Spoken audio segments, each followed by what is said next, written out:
Okay, Shabbat Shalom and welcome. This is our Sabbath morning scripture study. We are pleased to be here with you today. Thank you for joining us. What a week, I have to say. It's been an incredible week. It's a week that I've been filled with exciting news breaks, as many of you probably know. On Wednesday morning, we woke up to an astonishing thing. James Tabor and I received an email from a friend in Israel, first thing, and it said, a scholar has just published a major work on Shapira. And of course, this was orchestrated very well because immediately thereafter, the New York Times picked it up. Now, the New York Times isn't talking about Ross Nichols' book, but the New York Times is talking about Shapira. And right after that, on the heels of that, the Daily Mail in the UK picked it up, and then it fed throughout all the media channels.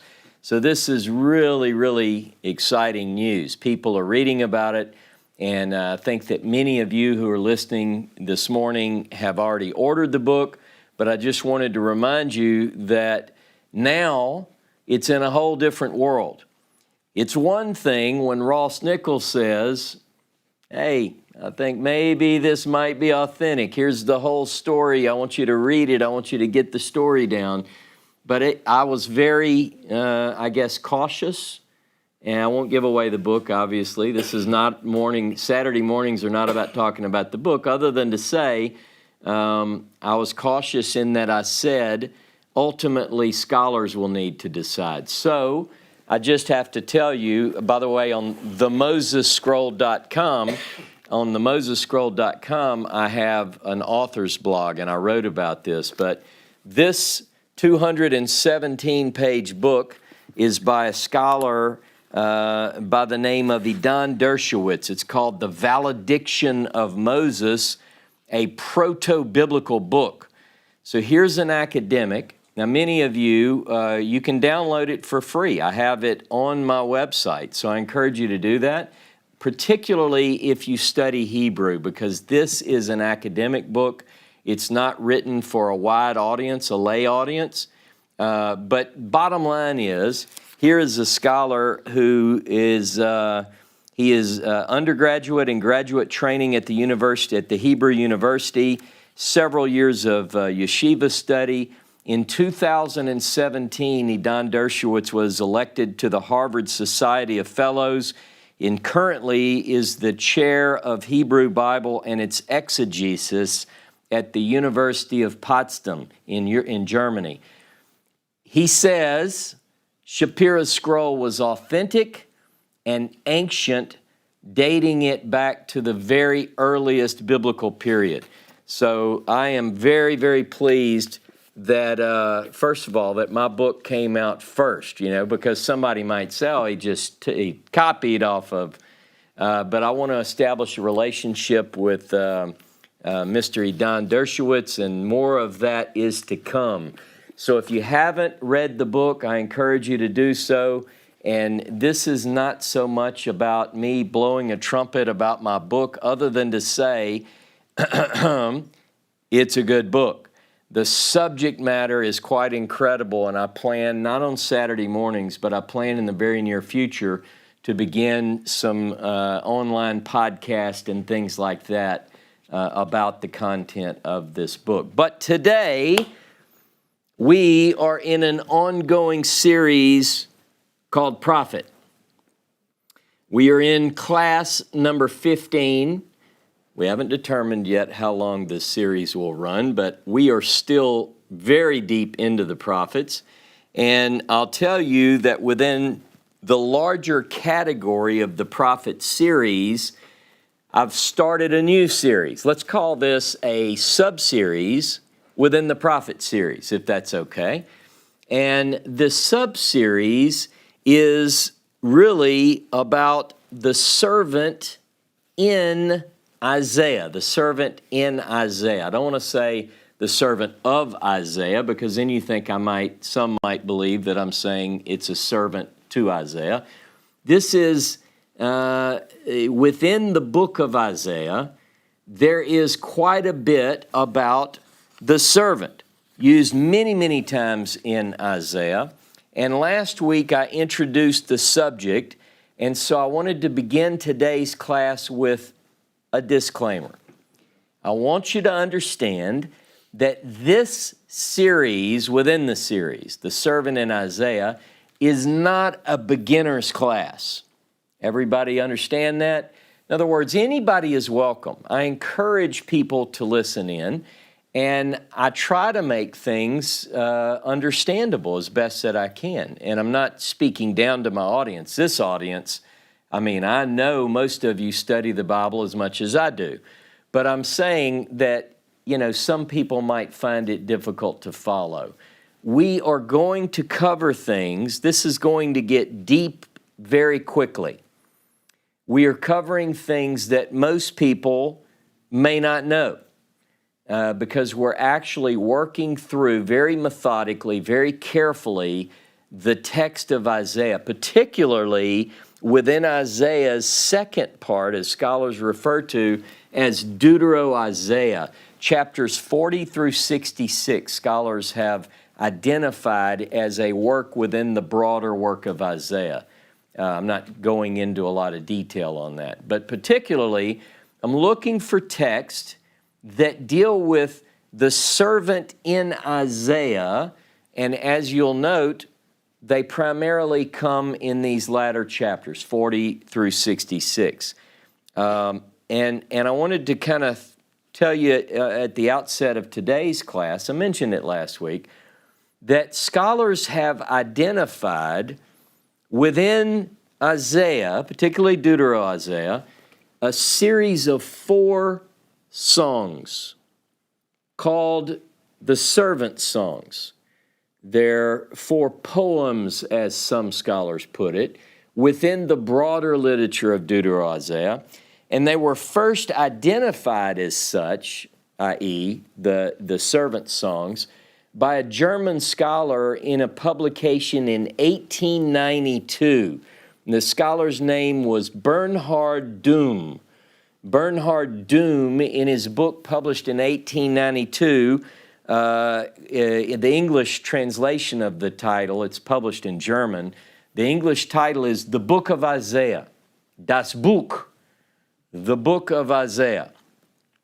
And this particular scholar noted, for the first time that we're aware of, identified these 4 poems, the 4 servant songs. And those 4 servant songs are the following. Isaiah chapter 42, verses 1 through 4. Doom identified this as servant song number 1, Isaiah 42, 1 through 4. The second servant song, according to Doom, is chapter 49 of Isaiah, verses 1 through 6. The third song is chapter 50, verses 4 through 7. And the fourth song is chapter 52, verse 13 through 53:12. The 4 servant songs according to Bernhard Doom in Das Buch, the Book of Isaiah. But this, ladies and gentlemen, these 4 pericopes, these 4 sections of Isaiah don't even scratch the surface when it comes to the servant in Isaiah. And I'll be showing throughout the following classes just that point.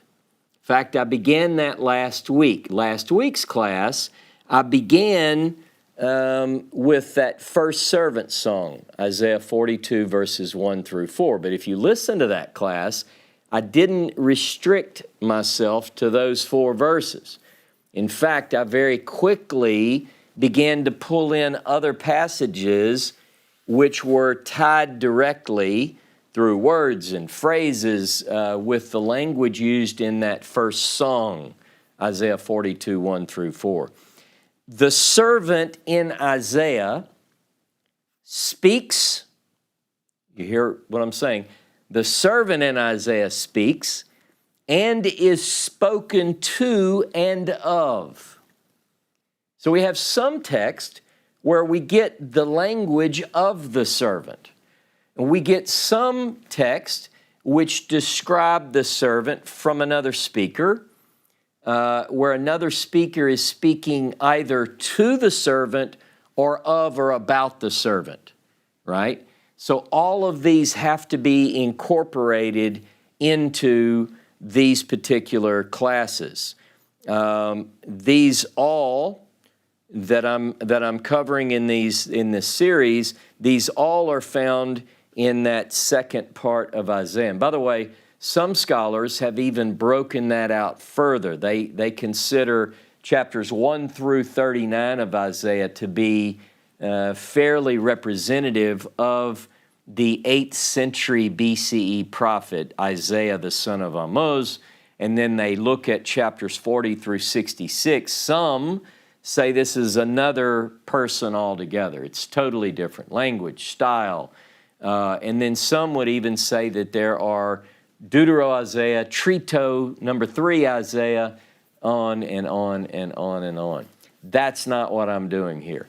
What I'm doing is dealing with a section of text that tells us, covers where the servant in Isaiah speaks or is spoken to or about in the text of Isaiah. All right? Enough of an introduction then. I wanted to also say that one can only begin to comprehend this or any subject when you really, really dig and study. It can only be comprehended when we study the text from the words, in connection with the words, and on the basis of the words. So I'm not dealing in my classes with a superficial reading. I want to look at words and phrases and help shed light on these particular stories and so forth. Now, last week we covered some of the other names and descriptions by which we can connect with the servant in Isaiah. You'll recall that last week I talked about Jehovah's Witnesses. You know, that particular phrase is used and tied directly to the servant in Isaiah. So the servant in Isaiah is also known in Isaiah as the witnesses of Jehovah, plural, witnesses of Jehovah. This particular servant in Isaiah is also known as the chosen, the elect. Both of those words in English come from the same Hebrew word, bachar, Beit Kafresh, and it has to do with this idea of being selected, chosen, elected. English translations sometimes throw us off. But whenever you read about the servant is the elect, it's the same as reading that the servant is chosen. And we also talked a little bit about the friend of God, because the servant, you'll recall, in Isaiah 41:8 was referred to as God's friend. It's also in 2 Chronicles chapter 20 and verse 7. And in the New Testament book of James, we talk about the friend of God. Now, in several passages, we saw that the servant in Isaiah is clearly, no ambiguity, very clearly identified as Israel. In fact, Israel, get this, was saved to serve. Israel was saved to serve. The reason that God saved Israel out of Egypt from hands stronger than Israel, from the mighty overlords, the Pharaoh and his officers, the reason that God did that is because Pharaoh had usurped and taken captive, basically, a servant that didn't belong to him. Israel had become enslaved, I should say, to Egypt, and God said, no. Israel is my servant. In fact, there are 7 times in the book of Exodus, in the Exodus narrative, the departure, the text which talk about the departure of Israel out of Egypt, there are 7 times where the Hebrew says, Shalach et ami, send forth my people. God tells Moses, you go tell Pharaoh, Shalach et ami, send forth my people. Some translations say, let my people go, playing off of the jussive in the grammar, thinking that it's sort of a request. Like Pharaoh, if you don't mind, you could let my people go. They're my people, they're not your people. If you don't mind, would you let them go? No, it's send forth my people, and almost without exception, that phrase is followed by that they might serve me. So it shouldn't be read that they might serve me, you know, like you read it, like people read the Bible, that let my people go that they might serve me. How about this? Send forth my people that they might serve me. Not you. You're not my boss. You're not my king. You're not my God. You're not my Savior. So Israel is saved to be a servant. They are saved into servitude, if you will. Some might say, out of the frying pan into the fire, because it's a mighty task. It's a great mission with great responsibility. The children of Israel are not called and chosen and elected to be set upon a pedestal so that others might say, so that's what it looks like to be the chosen of God. No, they're chosen by God to be an example for the world, to be a model for the nations, as we'll see today.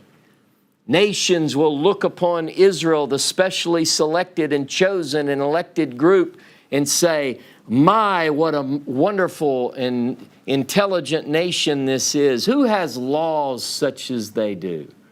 And a God so close who hears them when they speak. But Israel has a task. People shouldn't just raise their hand and say, I want the job of being God's chosen. You remember the line in Fiddler on the Roof. Tevye says, you know, maybe sometimes you choose someone else. It's a job, it's a task, it's a burden. But the benefits are out of this world, we might say. The elect, the chosen, that particular word in Hebrew is used in reference to this servant 6 times in Deuteronomy. In 6 times, Israel is called, or the servant is called, the elect, the chosen. Here are those verses for you quickly. I've got other things to cover, but I'll give them to you. I covered them in last week's class. Isaiah 42:1 says that this is the chosen, the elect. Isaiah 43:20. Isaiah 45:4. And then 3 verses in Isaiah 65. Isaiah 65:9, 15, and 22. Only one of these references to the elect and the chosen, only one of the 6 falls within what Bernhard Doom identified as the servant songs. Why do I say it like that? Because I want you to understand, and Bernhard Doom, may he rest in peace. I've not studied his material very closely. I'm just saying, Bernhard, you missed a few. He didn't capture it all, at least not in the sense of fully grasping the mission of this particular servant in Isaiah. And I am glad that he didn't, because otherwise I'd just tell you to go read his work. Now I have to tell you, you have to join me on Saturday morning so that we can really thresh this out. You can't just go to Bernhard's papers, his book, Das Buch. You have to join us on Facebook or YouTube to get the whole picture. Now, our last week's class, we looked at Isaiah 42 verses 1 through 4, but as part of that, to build that class up and to make the necessary connections with the words and in association with the words, and on the basis of the words, I had to bring in Isaiah 41 verses 8 through 13. That section of text contained within the white spaces has, it's not listed in Das Buch, in the book of Isaiah by Doom. It's not listed as one of the servant songs, and yet Isaiah 41, 8 through 13 is very important to understanding the servant in Isaiah. So now today, we are going to begin servant song number 2. Number 2. This, I feel like a song leader in an old church I used to go to. Open up your books to song number 2, Isaiah 49. Isaiah 49. And I'm going to read Isaiah 49, verses 1 through 6, the entirety of Doom's second song of Isaiah, and then we'll break it apart. Here we go. Yeshayahu, Isaiah 49, verse 1. Listen, O isles, some translations say coastlands, Iyim in Hebrew.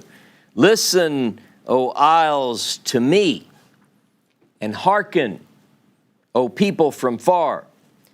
Jehovah has called me from birth, from the bowels, some translations say womb of my mother, has he made mention of my name. And he has made my mouth like a sharp sword. In the shadow of his hand has he hid me, and made me a polished shaft. In his quiver has he hid me, and said to me, Thou art my servant Israel, in whom I will be glorified, or made beautiful. Then I said, I have labored in vain. I have spent my strength for naught, and in vain, yet surely my judgment is with Jehovah, and my reward with my God. And that is the song. That's song 2. Now the question becomes, who is speaking and to whom are they speaking? Look at, listen, O isles, to me, and hearken, O people from far. Jehovah's called me from birth, and so forth. This, ladies and gentlemen, is the voice of the servant. The servant here is speaking. Very interesting. We get a first person account from the lips of the servant. Now, I want to focus on showing you the complexity as I tried to do over the last several weeks and months. You're a very good audience. You're a very good group of students, so you can follow this. But I want to begin to pull in themes and so forth. So the address, the communique is to those in the isles, the coastlands. Well, you can't just read over that.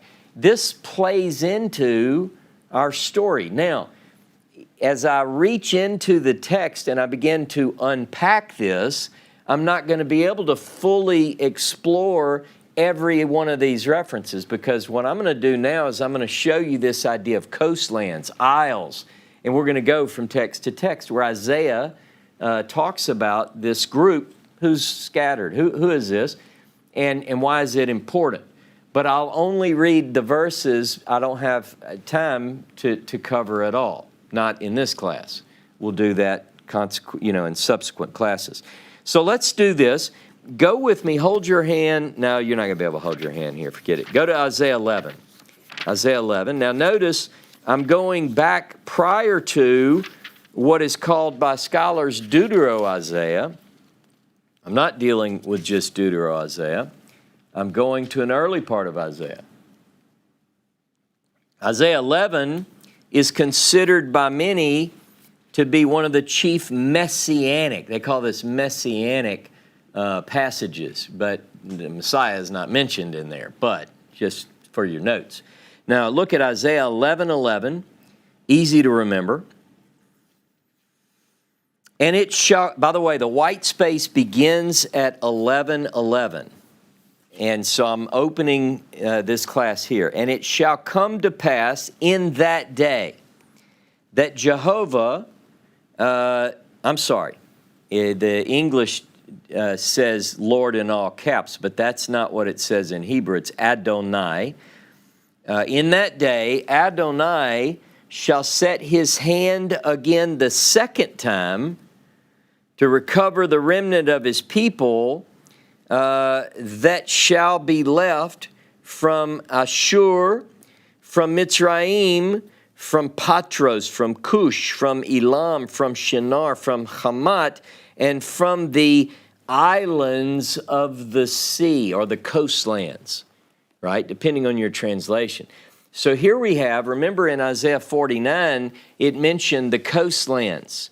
Well, notice this particular passage, which deals somehow with a second, notice Adonai will set his hand again the second time to recover the remnant. One of the places where the remnant is. Who is the remnant? Well, it's the remnant of his people, okay? So it has to do with the remnant of his people. Where are the remnant of his people? Well, it says, they're left over in Ashur, Mitzrayim, Patros, Cush, Elam, Shinar, Hamat, and the islands of the sea. So the servant's mission might tie in. You see, we have to look at this. This is important. Okay, go with me to Isaiah 41. I want to quickly go through these because I have a lot to cover today. And I want to get you out of here so that you can start some of you had to go back to work Monday. So I don't want to keep you throughout the weekend. 41:1. Keep silence. By the way, the white space begins right before this verse. Keep silence before me, O islands. Eim. Eim is the coastlands or islands. And let the people renew their strength. Let them come near, then let them speak. Let us come near together to judgment. Who raised up one from the east, whom righteousness met? Wherever he set his foot, gave the nations before him, made him rule over kings. His sword makes them as dust. His bow is driven stubble. I don't even have time to unpack this. All I want you to notice is that whoever this is talking to, or about in this case, it has to do with be quiet, you, O islands. Okay, in other words, listen up. Something's coming. To the islands, to the coastlands, to the isles, okay? Now, by the way, the white space, this pericope is contained between Isaiah 41:1 and Isaiah 41:7. We don't have time to read it all, but there's a white space after 7, and then verse 8 picks up this way. Listen. But you, Israel, are my servant, Jacob, whom I have chosen, the seed of Abraham, my friend. You, whom I have taken from the ends of the earth. You see that? We covered that last week. So we're dealing in context, in the broader context, with a call, if you will, to the isles of the sea, the Eim. Called to the isles, be silent, listen. And then we're talking about the servant. So this is related. We have to really study all of this out. Look at Isaiah 42. Isaiah 42. We talked about Isaiah 42 last week. You should have all these memorized. Isaiah 42:4. Notice I'm just skipping right to 4. But the white spaces, the servant song number 1 is Isaiah 42:1-4. Okay, it begins, verse 1, behold my servant, whom I uphold, my elect, and so forth. Verse 4, he shall not fail, nor be discouraged, till he have set judgment in the earth, and the isles, or the coastlands, shall wait for his Torah. Isaiah is talking about here, or someone is talking about, the isles, the coastlands of the sea. You know, I want you to imagine they're like this. They're just waiting. What are they waiting for? The servant's Torah. What is that? It's not our class today, but that's okay. All right, so look down at verse 10, next white space. I'm going to read verse 10 through 13. Sing to Jehovah, Shir Chadash, a new song, and his praise from the end of the earth. You that go down to the sea and all that is therein, the isles, the coastlands and their inhabitants. Let the wilderness and its cities lift up their voice, the villages that Kedar inhabits. Let the inhabitants of Selah sing. Let them shout from the top of the mountains. Let them give glory to Jehovah. Declare his praise in the islands. Jehovah will go forth as a mighty man. Interesting phrase. He shall stir up ardor like a man of war. Another interesting passage. He shall cry, indeed roar. Who? He shall show himself mighty against his foes. White space. We're dealing with whoever the messenger is, whatever the message is, it must reach a particular group, whoever that might be, who are inhabiting the isles or the coastlands of the sea. And this has to do with the servant and the task of the servant and the mission of the servant and the message of the servant. Everything. People can read. Why would you skip over the word coastlands? You see, this is my point, but I'm not finished yet.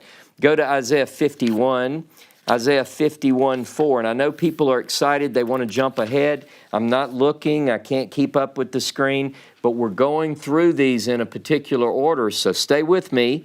Isaiah 51. Verse 5. Actually, the white space begins at verse 4, so let me go ahead and read that. Hearken to me, my people, and give ear to me, O my nation, for Torah shall proceed from me, and I will make judgment, and I will make my judgment suddenly for a light of the peoples. A light of the peoples. This should be, if you underline in your Bible and you use a nice thin red and blue pencil, you use maybe a ruler so you don't do it sloppily, but not never use anyway.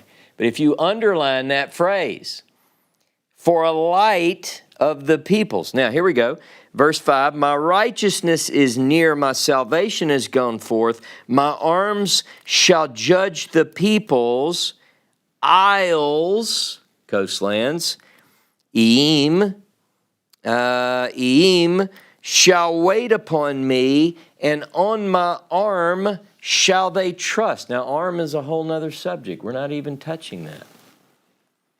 But you see that the isles, what are the isles doing? They're waiting. They're waiting for me, it says here. They're waiting for the Torah that's going. And he says, this passage in Isaiah 51:4 says that a Torah will go forth from me. So could the speaker here be the one that is talked about previously where it says the isles wait for my Torah? Here it says a Torah will go forth from me, and we have the isles waiting. Do you see the connecting words and phrases, okay?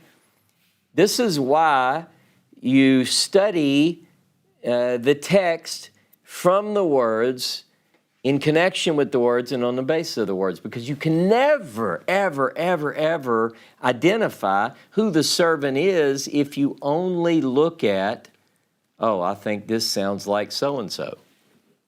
We're going to go through some passages you're going to see and you're going to go, oh, that does sound like so-and-so. You know, because it's got that one piece of connecting that connects me to here. Be careful. Be careful. We're talking about the word of Jehovah through the prophet. We need to be very cautious in our application of interpretation. We have to make sure that it fits. If it doesn't fit, and you try to squeeze it in. You ever put together a puzzle? And you start, what do you do with a puzzle? You should, I don't know how you do a puzzle, but I start with the edges. It's the easiest. You get the edges. Let's get the edges put together. And you look at the box. You have to look at the box, right? If there's a picture, you want to look at it and say, I see a concentration, a lot of blue up in this left-hand corner. I'm going to start putting those pieces in the upper left. They're easy to find then. This only works if you're doing it with adults. I work puzzles with children too, and it's not quite as easy. But you're all adults. So you begin to put things in compartments, if you will. It's what I'm doing with the servant. The servant in Isaiah, I'm beginning to say, okay, we have the Isles of the Sea. We need to get that kind of, let's put those pieces. You can sometimes take a piece and it almost fits, but it doesn't fit. It either does or it doesn't. If it doesn't, quit pushing it. Just set it aside. You'll find it later. That's what we're doing. Okay, sorry. Isaiah 59. Go to Isaiah 59. We're still talking about the Isles of the Sea. 59. Most people don't pull this apart like this. Isaiah 59. Now, by the way, it's hard for me not to read the whole text to you because I know these texts and I know there are things that I want to talk about, but I'm trying to stay focused. But just as an example, look at verse 17. No, look at verse 16. Okay, that's all I'm doing, 16.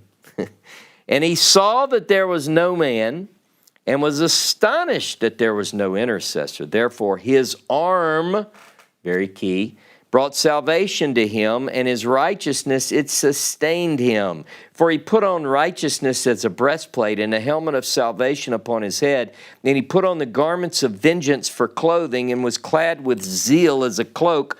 According to their deeds, so will he repay fury to his adversaries, recompense to his enemies. To the isles, or the coastlands, right? He will repay recompense. Now, there's something about these isles. Why would he be bringing recompense to those in the isles? Could it be that somehow some of his people are enslaved or whatever, or held in the Isles of the Sea in these remote places, and somehow there needs to be a recompense and a reckoning? Okay, well, I don't know. We'll just put that puzzle piece here for right now. Look at chapter 60. Chapter 60 and verse 9. Let's go to 8. Who are these that fly as a cloud? Who are these who fly as a cloud and as the doves to their windows? Surely the isles shall wait for me. Does that sound like a familiar phrase? Have we heard that before, like 3 times today? Surely the isles shall wait for me. I wonder who's speaking here. And the ships of Tarshish first, to bring thy sons from far, their silver and their gold with them, to the name of Jehovah your God, and to the Holy One of Israel, because he has glorified you. And the sons of strangers will build up your walls. Okay. So here again, the prophet or someone is speaking who looks up. Notice he says, who are these who fly? Is he seeing, is this some kind of rapture, some kind of, who are these who fly on the clouds, or fly as a cloud and as the doves to their windows? Isles are waiting. Okay, look at chapter 66.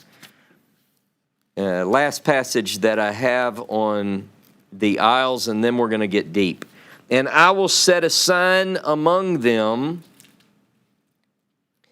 and I will send those that escape of them to the nations, to Tarshish, Pool, and Lud, that draw the bow, to Tuval and Yavan, to the distant islands that have not heard my fame and have not seen my glory, and they shall declare my glory among the nations, and they shall bring all your brethren out of all the nations for an offering to Jehovah upon horses and chariots, litters, mules, fleets of camels to my holy mountain, says Jehovah, and so forth. So the idea is that a message goes forth to the isles. The isles, by the way, are waiting on this message. The Torah will go forth to the isles, to those in the isles who are waiting for that Torah, and a message of recompense and so forth. There seems to be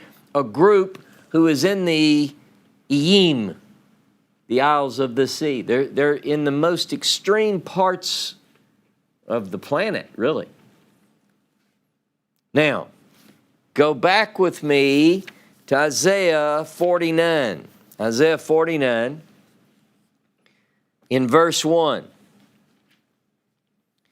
Listen, O isles, to me, and hearken, O people from far. Jehovah has called me from birth.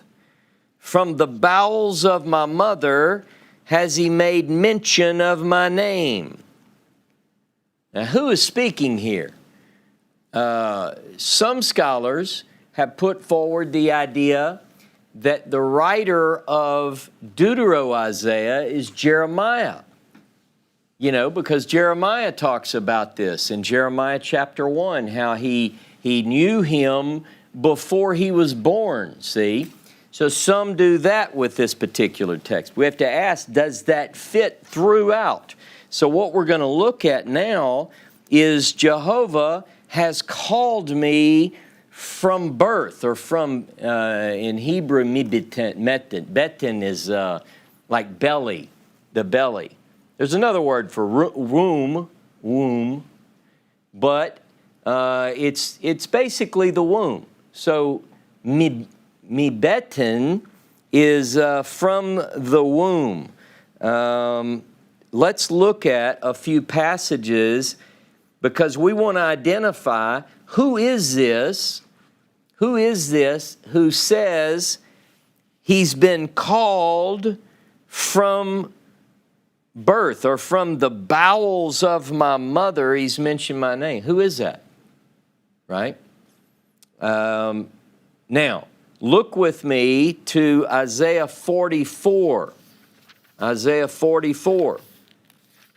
And verse 2. Let me just start 2. Verse 2, I'm looking. Thus says Jehovah that made you and formed you from the womb. Same Hebrew phrase.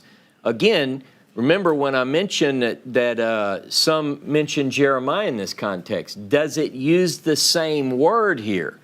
Does it use the same language? That's a whole nother class. I'm not going there. But look, what I want you to do is go back to the white space in verse 1. Yet now hear, O Jacob, my servant, and Israel, whom I have chosen. Thus says Jehovah, that made you and formed you from the womb. By the way, in Hebrew, it's our same phrase, mi beten, from the womb. Who will help you? Fear not, O Jacob, my servant, and you, Jeshurun, whom I have chosen.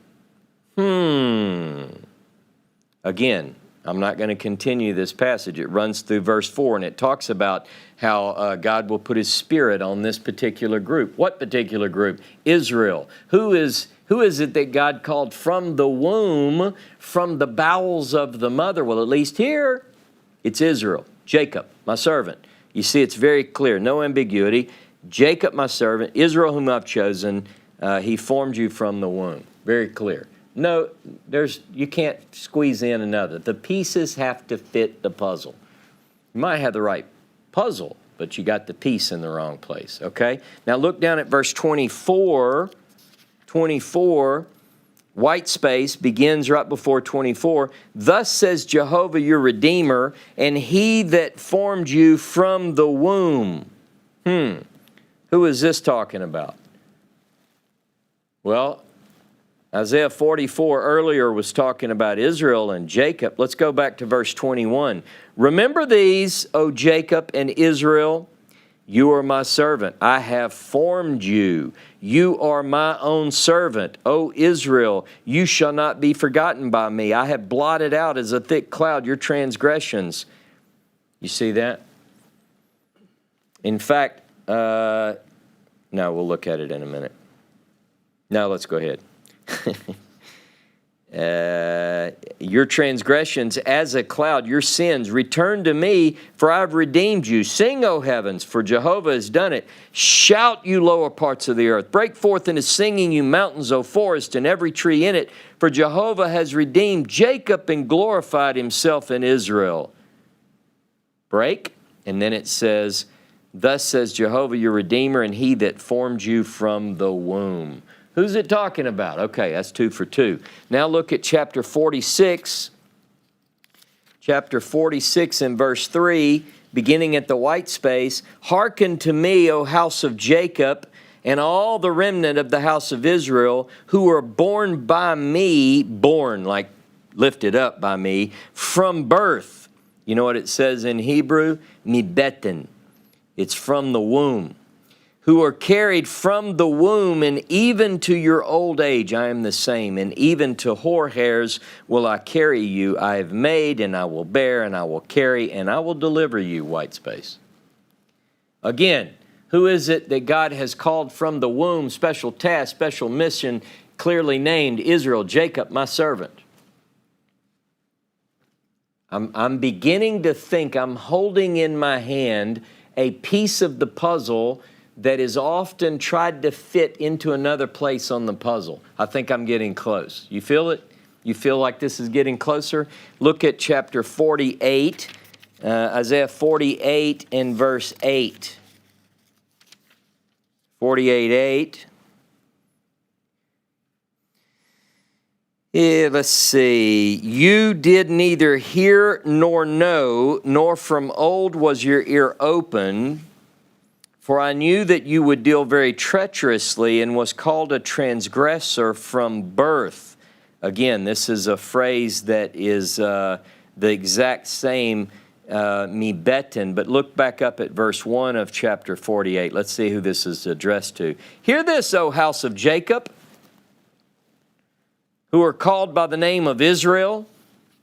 Let's see how specific we can get.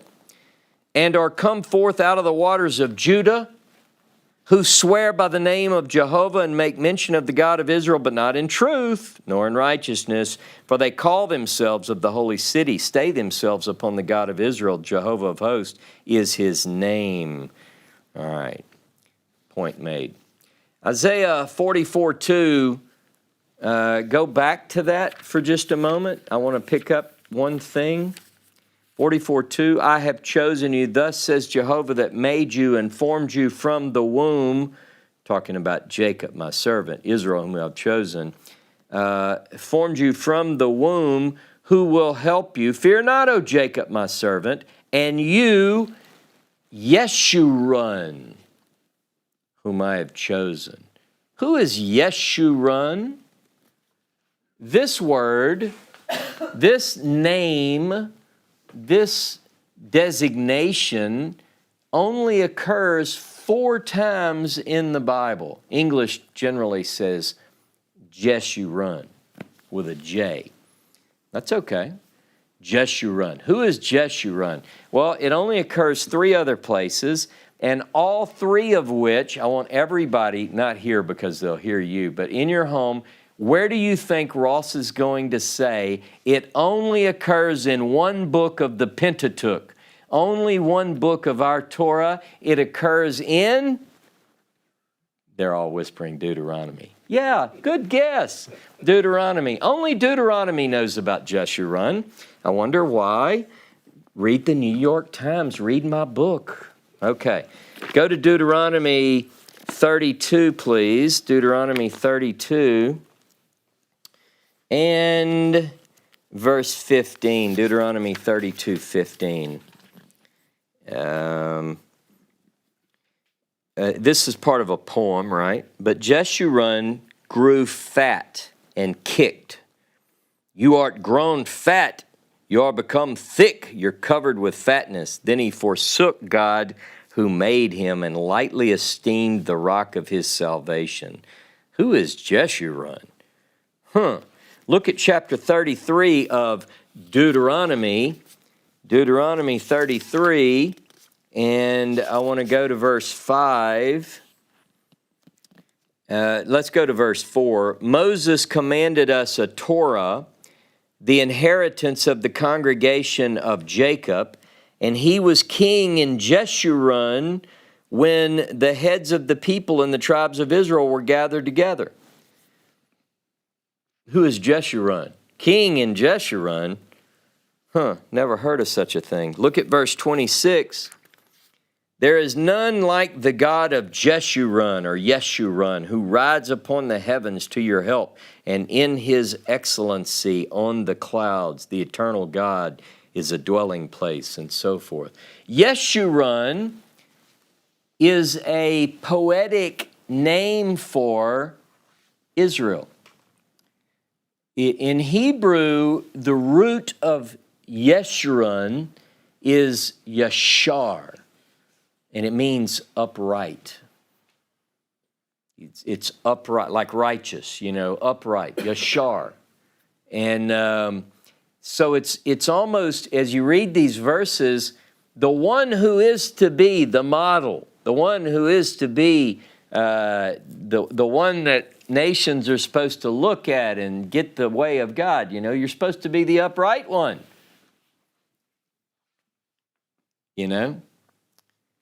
I once saw a thing, Israel's called God's son. And I once saw this woman, it was a meme actually on Facebook, and this woman posted this on her son's wall. I thought it was beautiful. It said, I don't call you son because you shine. I call you son because you're mine.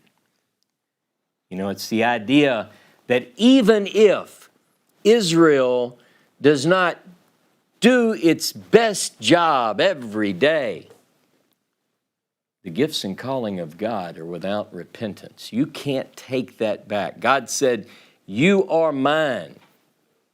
Of all the nations, you are mine. You're my servant. You're my chosen. You are my beloved. You will set the example.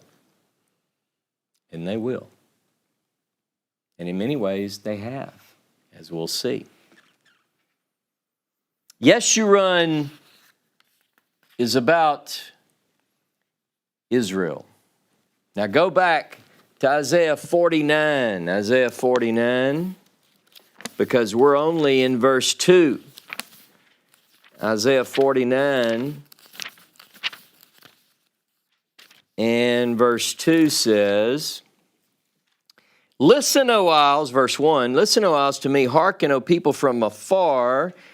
Jehovah's called me from birth, from the bowels of my mother has he made mention of my name, and he has made my mouth like a sharp sword.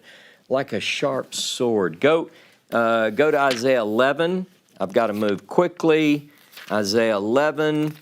Look at verse 4. I just want to make a side point here. Let's see. I have to look at the Hebrew to see where the verse begins. And let's see, verse 4.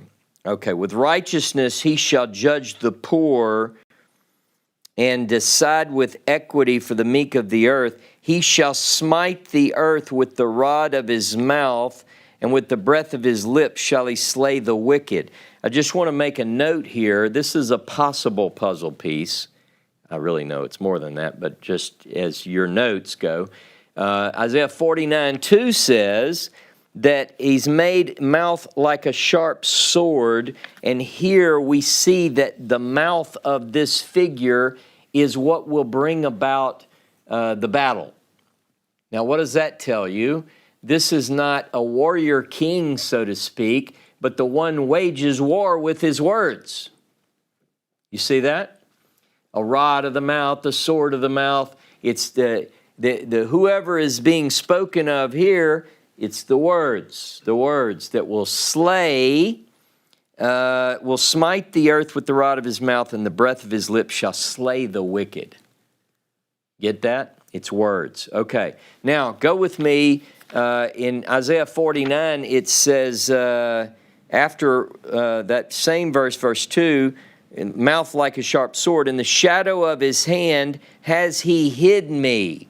The shadow of his hand is only used in one other text in all the Bible. Guess what? It's in Isaiah. Go look at Isaiah 51, verse 16. And I have put my words in your mouth, and I have covered you in the shadow of my hand, that I might plant the heavens. You ought to take a note here. Isaiah 51:16 is talking about planting the kingdom of heaven on earth. Now, I will plant the heavens and lay the foundations of the earth and say to Zion, you art my people. Very interesting.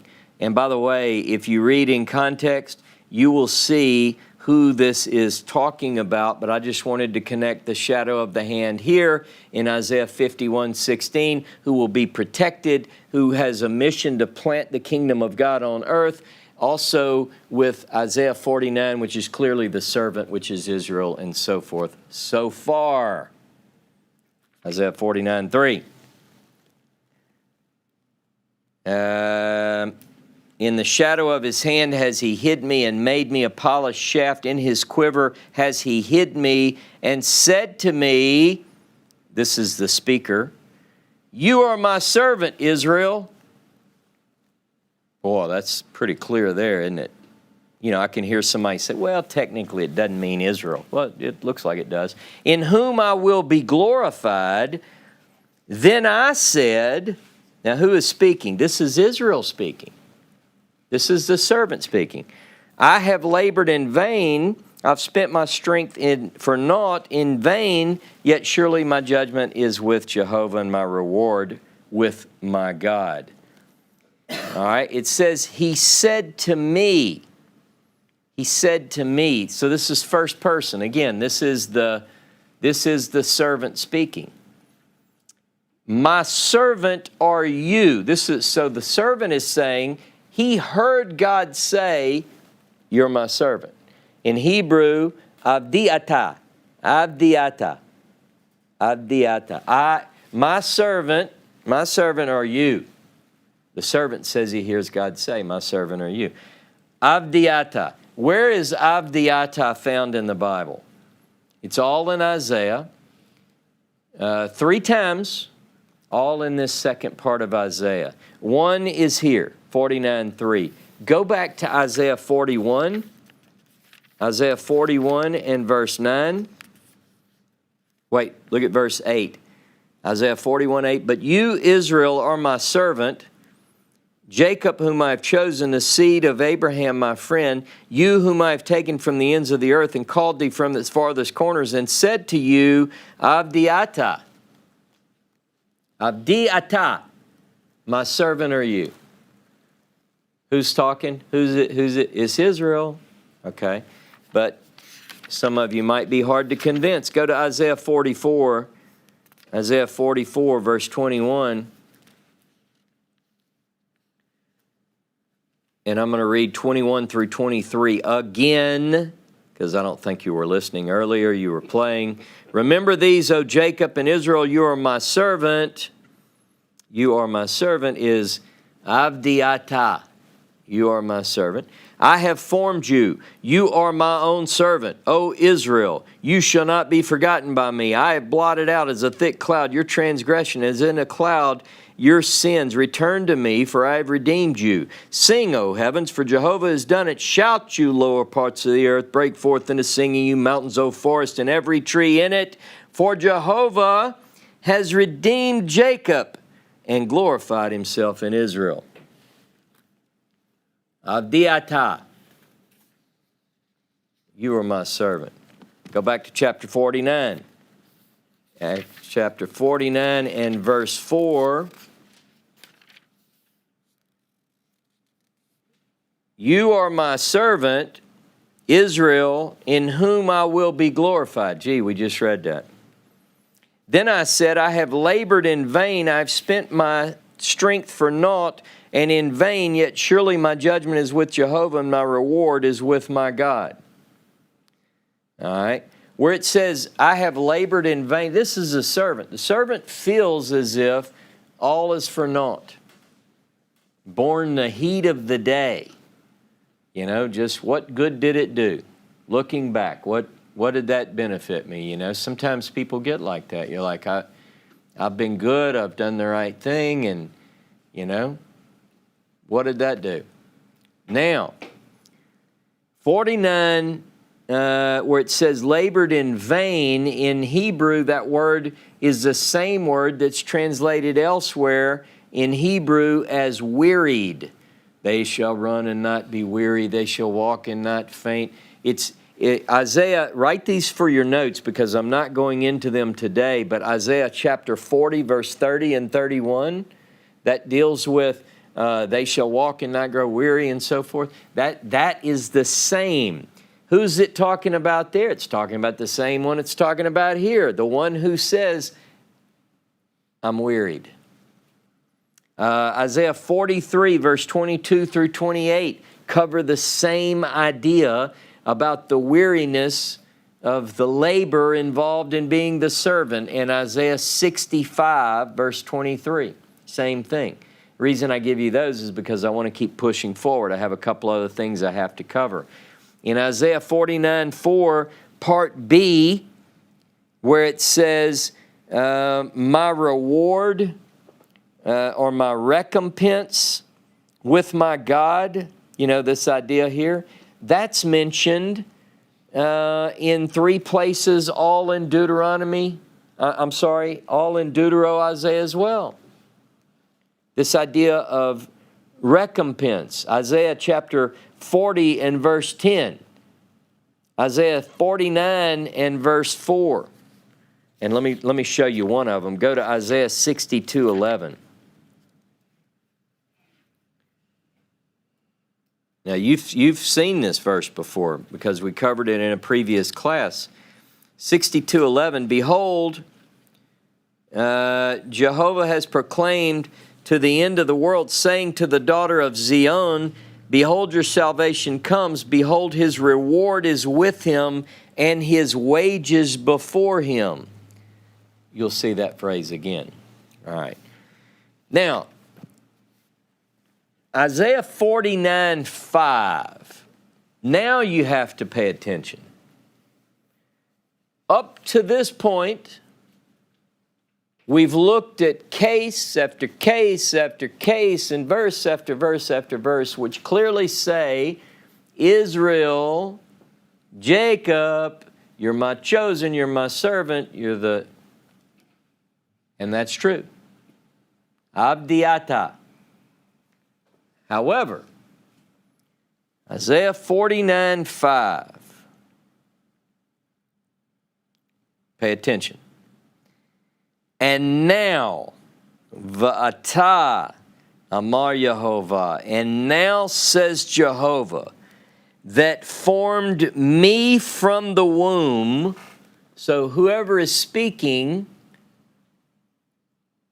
get this, to be his servant, to bring back Jacob to him, that Israel should be gathered to him. And I was honored in the eyes of Jehovah, and my God was my strength. And he said, is it too slight a thing that you should be my servant, to raise up the tribes of Jacob and to restore the preserved of Israel? I also give thee for a light to the nations, that my salvation may be to the end of the earth. And the question becomes, who is this? Jacob and Israel are the servant, called from the womb to be his servant. Avdiata, you are my servant and my chosen. And here we have the servant speaking, and the servant realizes that he's been called from the womb to be that servant with the task of bringing Jacob back to him and bringing Israel back. But wait a minute, I thought the servant was Israel. I thought the servant was Jacob. So who is this? You say, who is this? Who is this who is to be my servant, to raise up the tribes of Israel, to cause to return what are called the Netzirei of Israel? The Netzer, what does that mean? In fact, in the Hebrew text, there's a correction by the scribes. The root word Netzer, it depends, it could mean to keep or to watch or to guard, but it could also, remember in Isaiah, a branch, a netzer. Who are these netzerim? Anyway, what we have now introduced is something very interesting, which I'm going to not go deeply into today because I want to get one other point in. If you look at 49:6b, it says, I will also give you for a light to the nations, is what the English says. It's really a light of nations. I will give or put you for a light, l'or goy. And so the idea is a light to the nations, not to the nations, a light of nations. And this group, it seems, is to be as my salvation unto the ends of the earth. End of the song. End of song 2.